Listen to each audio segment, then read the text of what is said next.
Say it louder for the people in the back. Free Tyler Anderson in what absolutely should be his final start as a member of the Los Angeles Angels. We get the true Tyler Anderson 2024 experience.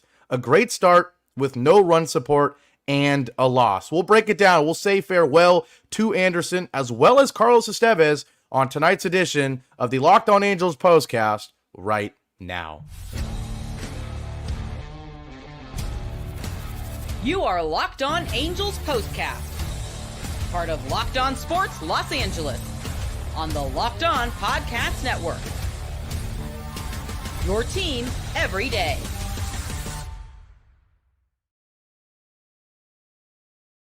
Hello, Halo Nation. Hello, Halo Hopefuls. Hello, Postcast people. And welcome to the latest edition of the Locked On Angels Postcast. Coming at you live, as always, on the Locked On Sports Los Angeles YouTube channel and after the fact, wherever you get the Locked On Angels podcast feed. We're here after every single Angels game, and lately it's been after every single loss. 3 straight defeats to open up this series against the Oakland A's at home. Your final series ever against the A's, and you're about to get swept in 4 games?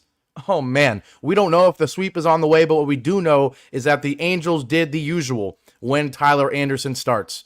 Offensively, absolutely nothing, and Tyler Anderson had another great start in what very likely is his final start as a member of this franchise on a day where Carlos Estevez gets traded, all but confirming that we are sellers at the deadline, and Tyler Anderson in a game where some were nervous, thinking maybe he shouldn't pitch. He's got nothing to gain in terms of his trade value.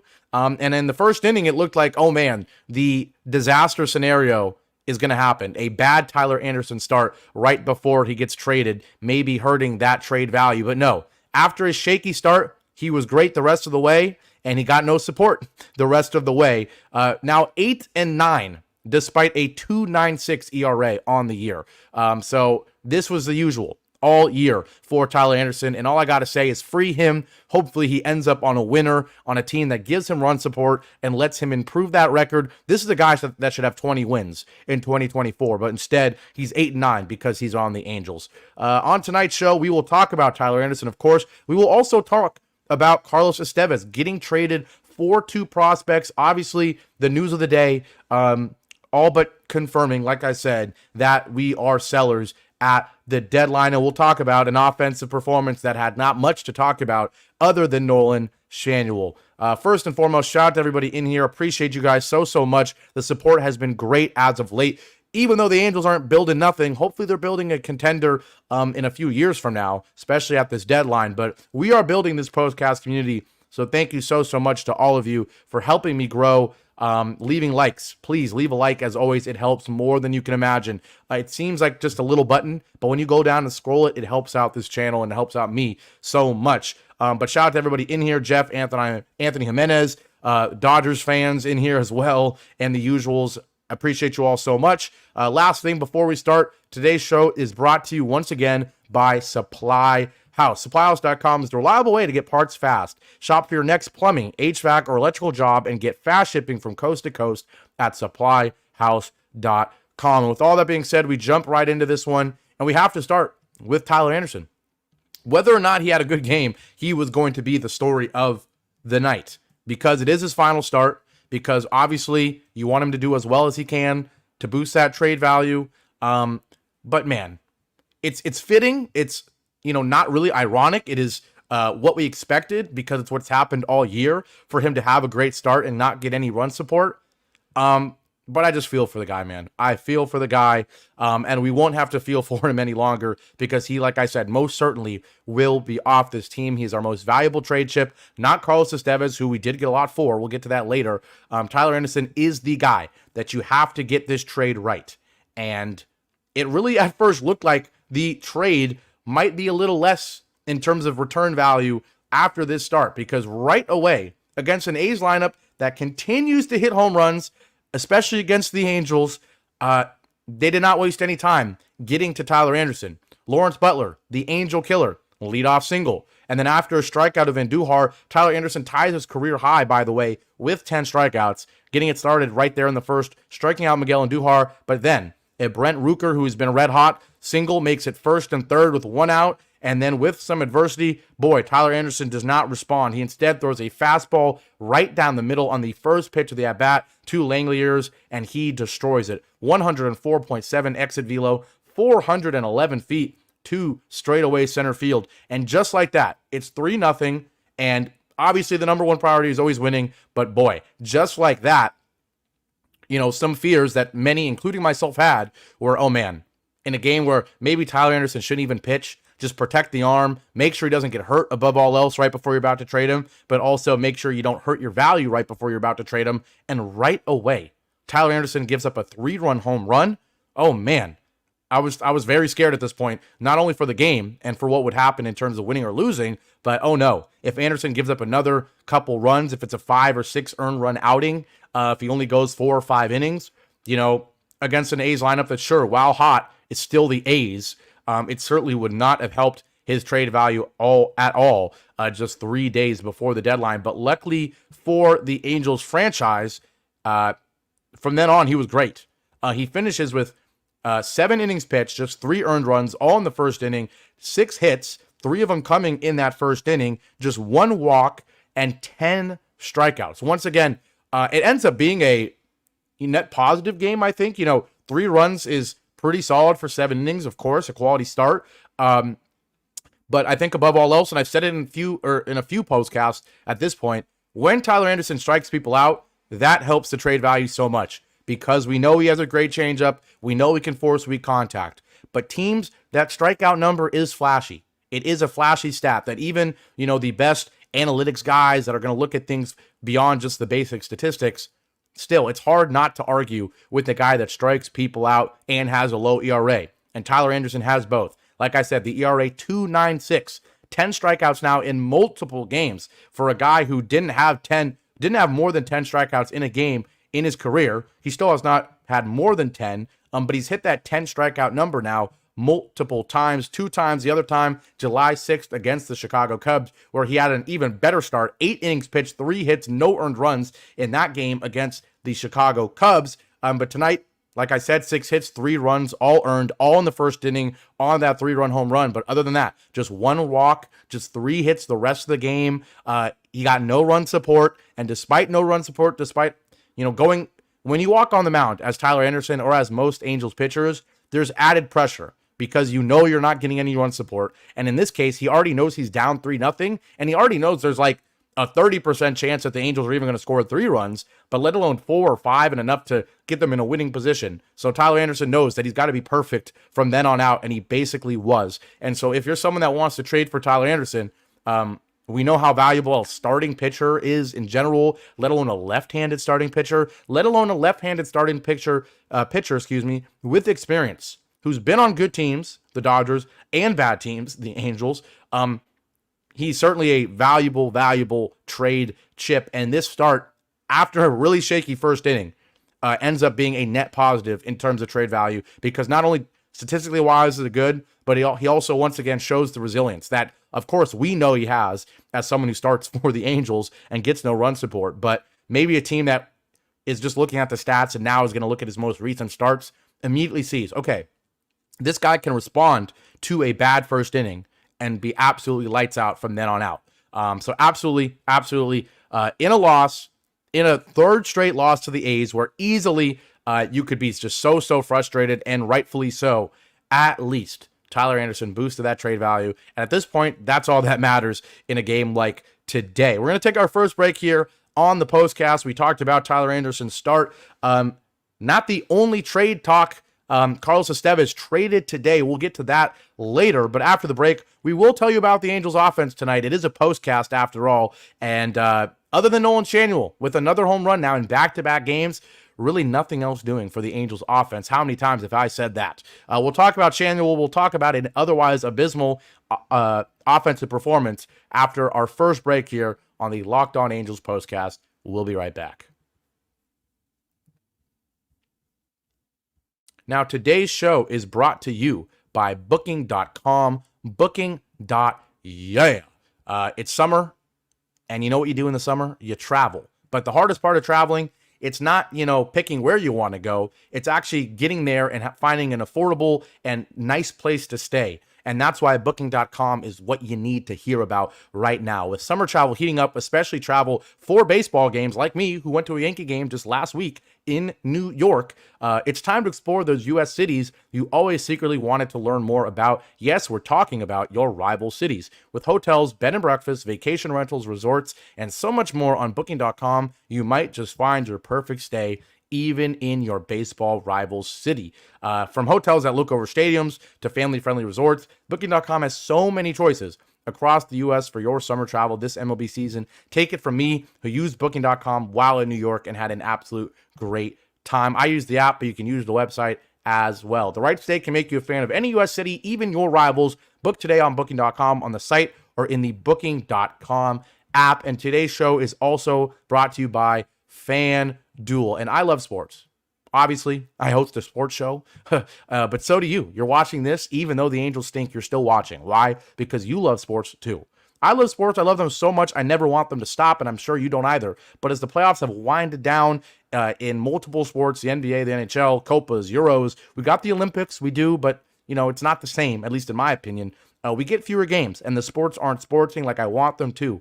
But luckily, with FanDuel, it lets me keep the sports going whenever I want. All I have to do is open up the app and dream up bets anytime I'm in the mood. Like when I was in New York at the Liberty game, I paid for my ticket with a bet on FanDuel. Then I got a $200 promotion, $200 in free bets from FanDuel. I bet all those $200 on multiple Yankees things. They all hit, so I paid for my Yankees ticket as well. This summer, FanDuel is hooking up all customers like myself and like hopefully you with a boost or a bonus daily. That's right. There's something for everyone every day all summer long. So head over to FanDuel.com and start making the most out of your summer. FanDuel, official sports betting partner of Major League Baseball.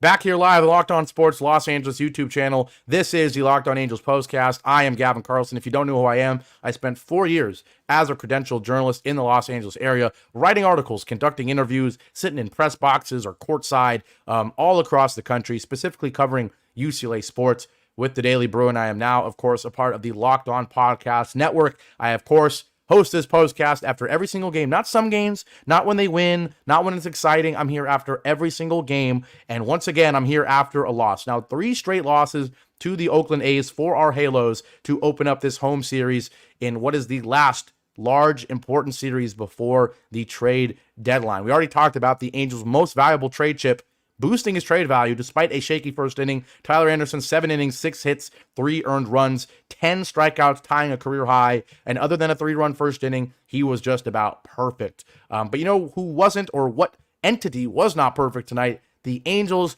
lineup offensively, because just 4 hits for the Angels against Mr. Spence. And this guy, I mean, some of the stats are unbelievable about Spence. His last 6 starts, 4 of them have been against the Angels. I mean, obviously, we did not play most of the AL West to begin the season. Waited a lot of games until we started playing the A's.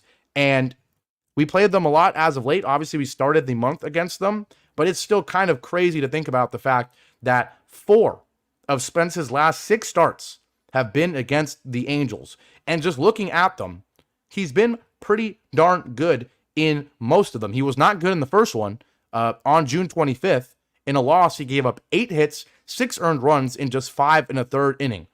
But since then, a lot better. On July 2nd, 5 1/3 innings pitched, 6 hits, but just 1 earned run, and just 1 walk, 5 strikeouts. Pretty darn good in a win.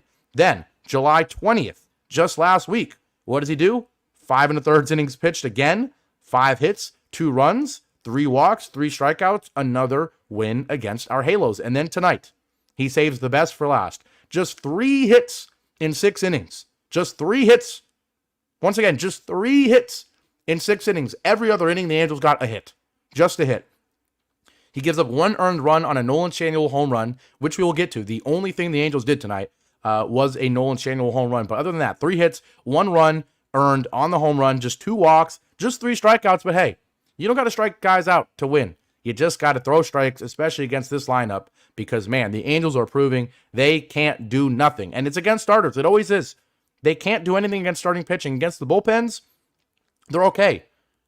They can get a guy or two on, then they can get creative, steal a base, have a sac fly. Typically, you just get kind of lucky, or maybe you hit a late game home run. We've been seeing that a lot lately, but tonight they didn't do it against the bullpen, and as always, they didn't do it against the starter, despite the first 2 games of the series actually being the complete opposite, where they were doing stuff against the starter, but only in 1 inning. Today, we didn't even get that big 1 inning. Just 1 swing of the bat, providing all of the runs for the Angels tonight. I mean, look at this box score. Schanuel 1 for 2 with 2 walks.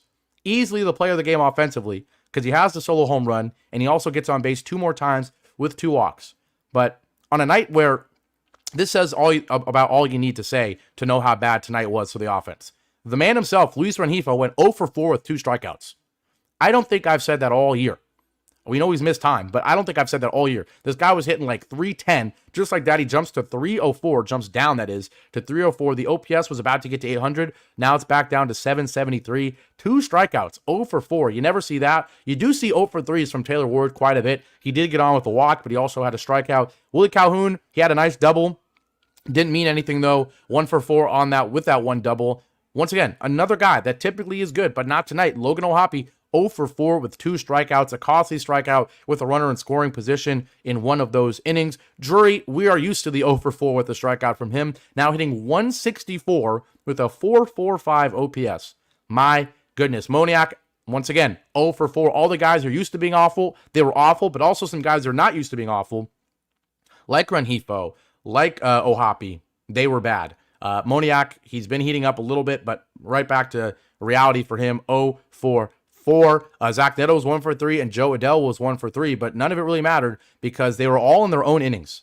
Like Anthony Jimenez says here, if you missed the 3rd inning, you missed everything, because the only run of the game coming for the Angels in the 3rd with 1 out, Nolan Schanuel up against Spence, who's been eating up our Angels, and on a 2-1 pitch, he gets a slider, a hanging slider, a righty pitching against a lefty. He tries to throw a slider down and in, but it ends up just being kind of right down the middle, a little low, but basically right down the middle, and Schanuel gets basically all of it. 103.9 exit velo certainly is all of it, just 374 feet, but it is enough to get out in right field, and at that point, it made the game 3-1. You're thinking, okay, maybe a rally can get started, because in the 1st inning, we had a Nolan Schanuel walk to start the game, but then back-to-back strikeouts from Rengifo and Ward, who were both awful. A double from Calhoun gets Schanuel to 3rd. It's 2nd and 3rd with 2 outs, but Logan O'Hoppe strikes out. That's in the 1st. And that was the best threat offensively in this game. Bottom of the 2nd, 1-2-3. Bottom of the 3rd, we get the Schanuel home run, but other than that, 1-2-3. Take a guess what happened in the 4th, folks. Just take a guess. That's right, 1-2-3. In the 5th, you get that other hit, a Joe Adell double on a line drive. It was a nice piece of hitting and a nice piece of base running as well. Could have just been a single, but he got aggressive. Once again, we saw that hurt the Angels yesterday, but today it helps. He gets a double, but does it really help? No, because Schanuel, the hero offensively tonight, he still is not Superman. He grounds out 3 ground outs in the 5th. Other than that, Adell double. 6th inning, we get a walk from Taylor Ward, but other than that, take a guess. 1-2-3. Bottom of the 7th, a little bit of chaos? No, not really. Just 1 single from Zach Neto, and then a decent play from Brett Harris to get Joe Adell out on a ground out. And then in the 8th, once again, another walk. But other than that, 1-2-3. And then the 9th inning, 1-2-3. So a common theme here, other than me saying 1-2-3 a million times, because literally there was not a single inning where there were 2 hits. Just think about that. Not a single inning where there's 2 hits. We had 2 guys on in the 1st because of a walk from Schanuel and a double from Calhoun, but obviously that leads to no runs. We have a home run, and other than that, just 2 more hits the rest of the game, not in the same inning. You don't have multiple hits in a single inning.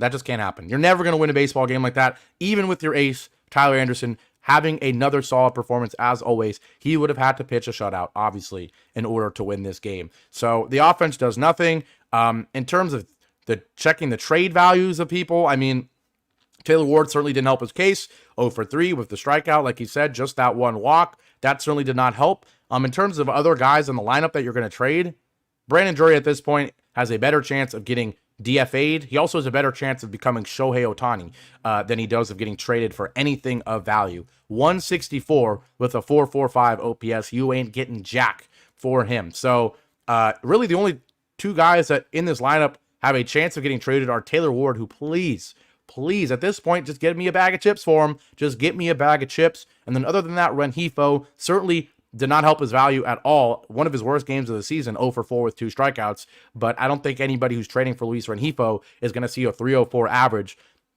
and get too startled or appalled by this one poor performance. At the end of the day, the Angels are going to have to make a big decision about Luis Rengifo at this deadline, and we will see what they do. But one thing we do know for sure is that the Angels will be selling at the deadline. Not only because coming into the series where we were looking at the standings, where even though they were abysmal record-wise, 12 games under 500 coming into the series, hey, you're only 8 games out of first place. But this series did everything possible to confirm that the Angels don't got anything to play for. The Astros keep beating the Dodgers, and the Angels keep losing to the A's. And so we saw the first trade of the season, of this deadline stretch, with Carlos Estevez being dealt, confirming that the Angels will be sellers at the deadline. We'll talk about that Estevez trade after our last break here on the Locked On Angels Postcast. We'll be right back.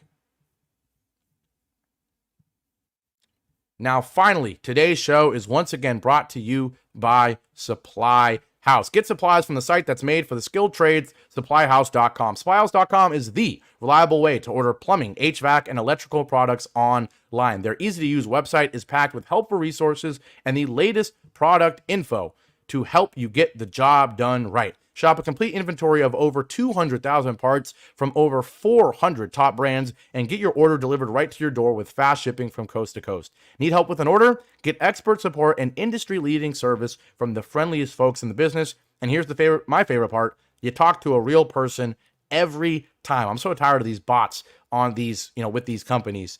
So pros in the skilled trades can also get a competitive edge by joining supplyhouse.com's free Trade Master program. Every Trade Master gets access to a dedicated phone line, free shipping, and discounts on every order. Join the thousands of trade pros already benefiting, from their free membership at supplyhouse.com/TM and order plumbing, HVAC, and electrical supplies from anywhere with just a few clicks at supplyhouse.com.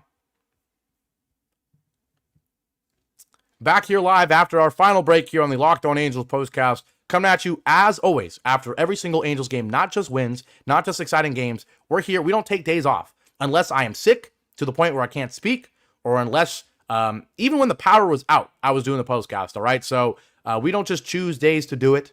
We do it every day. We being I and the people, the loyal viewers that are in here every single night. So we're going to talk about those people. Jeff, Anthony Jimenez, the Dodger fan showed up today. Fought Alex back here as always. KC24J here as always. We'll read those comments from you guys, and we'll also talk about Carlos Estevez.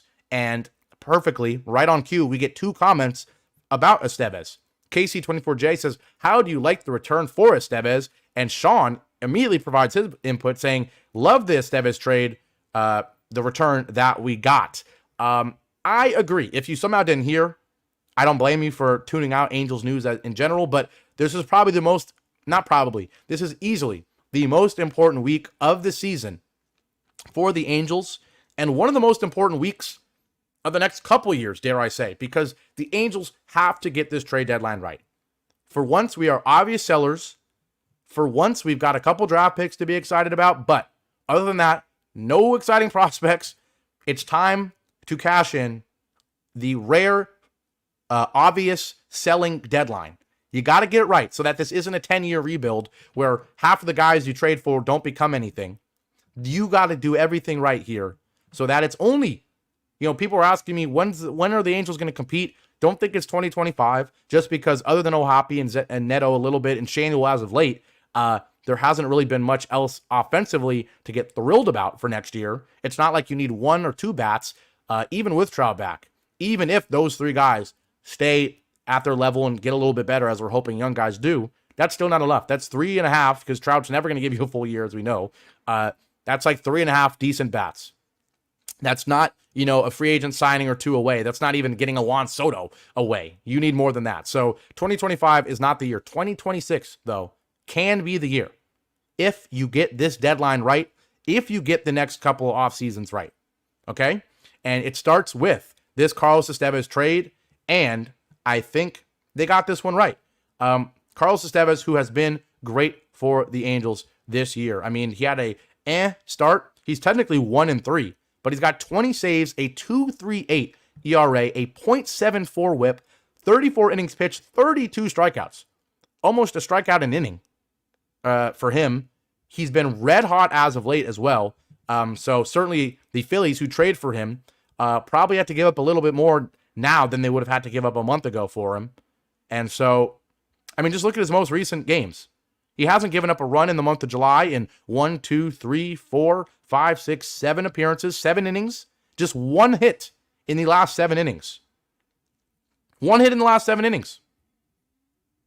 What else needs to be said? In the 10 innings he pitched in the month of June, 2 hits, no earned runs. This guy hasn't given up a run since May. Since May. He has been spectacular. And so, rightfully so, he was a must trade. And for a team like the Phillies, who certainly are one of, if not the favorite to win the World Series, like the headline says here, I'm reading, everybody knew the Phillies would find a late inning reliever before Tuesday's trade deadline. And they believe they got one of the best on Saturday when they acquired Angels closer Carlos Estevez for pitching prospects. And here's the news you want to hear, the most important part of it, of course, for us. George Klassen and Samuel Aldegeri, I don't know how to say it. We'll learn it. Hopefully that name will be a must-know name because he becomes something. But if you don't know, I know that these are a bunch of who's that? Trust me, you're not alone. I've never heard of him either. But here's the important thing. George Klassen would have been the number 7 prospect in the Phillies system at MLB Pipeline's midseason re-rank, and Aldegeri would have been number 12. So these are 2 of the top 12 prospects in the Phillies system for a closer. I'm pretty satisfied with that. You get 2 pitchers. We know this team needs hitters, but you trade a closer for 2 pitchers. I'll take it. I will take it. Certainly, to answer your questions, I think it is a good haul for Estevez. The interesting thing here was Estevez had some pretty pro getting traded quotes, which I guess you expect, but he did not hide it at all. He says, it feels great. It's a great feeling. You have this adrenaline rush all the time. That feels amazing, and I'm glad that we're going to go for it. I want to experience it again, and that's something I was missing. It being winning, obviously, with the Angels. He said, I'm glad that if I'm going to another place, it's a place that I can get a shot to win a ring. That's absolutely what it is. So yeah, it was a huge need for the Phillies. Like this article says, the Phillies have not had an official closer for years, although Craig Kimbrell filled the role for much of 2023. However, Estevez could see regular action in the 9th. That's the plan. Maybe he could have gotten traded to another team where even if they have another closer, he becomes the best 8th inning setup guy in the league. But instead, he will be a big closer for the Phillies. Whether or not they keep him in the long run, we'll see. Interesting quote here from the Phillies general manager, Dombrowski, I believe is how you pronounce the name. But interesting quote from Dombrowski, from Dombrowski is, we looked at some guys with club control. It's interesting because in our room, when we have those types of conversations, the reality came down for me. We wanted the best guy to give us a chance to win this year. There might have been some guys that maybe we could have gotten with control, but we didn't think they were as good pitchers to win in the postseason. We just feel that he's the right guy. But here's the important thing. It's probably a little more than you'd like to give up for a rental. But who knows? Maybe we'll sign him once the year is over. And that is the quote I want to see. That's the quote you all want to see and hear. It's probably a little more than you'd like to give up for a rental, but who knows? At the end of the day, Estevez was going to mean nothing for this team in a year or two when he was off the roster. We were not going to give him the contract. We were not going to give him the bag. And not only do you trade him for his value in terms of the quality of pitcher he is, because he has been great, but as the Phillies president of baseball operations, that's what I was looking for, who the heck this guy was. He says it's probably a little more than you'd like to give up for a rental. If he's saying that right away after making the trade, their guy who gets paid to make trades and then go out and say they're good trades immediately says it's probably more than you'd like to give up, certainly makes me feel even better than I already did, seeing that you got two pitchers who are top 12 prospects in the Philly system. I was reading that one of the guys throws over 100, so he instantly joins Ben Joyce in that club in the Angels roster of throwing gas. We love to see that. Certainly, there will be plenty more about this trade, about the prospects we got in return from the daily guys, from the first rows on the Locked On Angels daily podcast, of course. But I have to give you my take because at this point, it's easily the biggest news of the day, more so than the game. Even if Anderson had a no-hitter, the bigger news would have been this trade, because not only is it a great trade, in my opinion, in the opinion of most, in terms of the value the Angels get back, but it signals clearly that we are sellers at the deadline. And that's something I say we, as in us Angels fans, I'd say about 98% of us wanted to see the Angels do exactly what they appear to be doing, and that is selling at the deadline. We'll really quickly get to our comments here before we wrap this one up. Jeff, man, he always tells it like it is. Sometimes it hurts to read, though. He says, I know this will not last forever. I wish it would get better soon. Amen. Amen. He also says he appreciates me. Boy, I appreciate you, Jeff, for always being in here. Anthony Jimenez, like we said if you missed the third inning, you missed everything. A Dodger fan in here saying, send him being Tyler Anderson, to the Dodgers already, and send Luis Rengifo too. Rengifo's the interesting one, like I keep saying. We don't know if he will be traded, and if so, the haul better be really good, because I mentioned, the four guys, the being the young trio plus Trout, but Rengifo is another quality hitter on this team. Fud Alex, what up? He says Trout should return when he's 100% healthy. No point of hurrying him up. Absolutely. No need to rush him. And then he adds, that's why I think we should extend Rengifo. I think he's responding to when I said we got no hitters, and it's not going to take one or two signings. It's going to take multiple. He brings up a great point, Fud Alex, of, well, if you keep Rengifo, that's one less guy to get rid of or to acquire. And, maybe Project 2026 is even better. He also added, what is Wash going to deposit to the bank? I'm not sure what you mean by that one. Do you just mean that he's making trades, he's getting value? Do you say he's got a contract that you feel like is overpaid? Clarify that one for me, Fud Alex. Like we said, Sean said he loved the trade. KC24J was asking me how I felt about it. I love it too. And Anaheim Angel, another loyal viewer and listener, he says he was at the game. The only good thing was the fireworks. Yeah, I heard him on the radio broadcast while they were signing off. The fireworks were starting up. And yeah, bless your heart for being there. Hope you enjoyed the fireworks. Hope they were good enough for your trip to the stadium, because certainly the game was not good enough. He said Wash said that quote in the beginning of the season. Oh, that's right. I was blanking on that. Yeah, I mean, there's so much going on this year that I don't even remember quotes at this point. I just remember frustrating games like tonight. But with all that being said, appreciate everybody in here. The numbers, once again, are great. Love seeing double-digit people in here live. Love seeing over 100 views and 1,000+ listens on these podcast platforms as well. So I appreciate all of you guys so much. The software is not going to kick me off today as I say thank you. So thank you so much. Please leave a like if you have not already. It helps me so much. Also, leave a comment on the YouTube video after the fact and let me know, are you satisfied with what the Angels got in return for Carlos Estevez? And do you think Tyler Anderson's start tonight boosted or hurt his trade value? Let me know both of those things in the comments. And if you somehow have not already subscribed, please leave a subscribe as well. Hit that subscribe button, leave a like, leave a comment, all that good stuff. But with all that being said, boy, the Angels lose again. Now 3 straight to open up this series against the Oakland A's. They final in this one 3-1. Just 3 earned runs given up by Tyler Anderson in 7 innings, but only 1 all game for our Halos offense.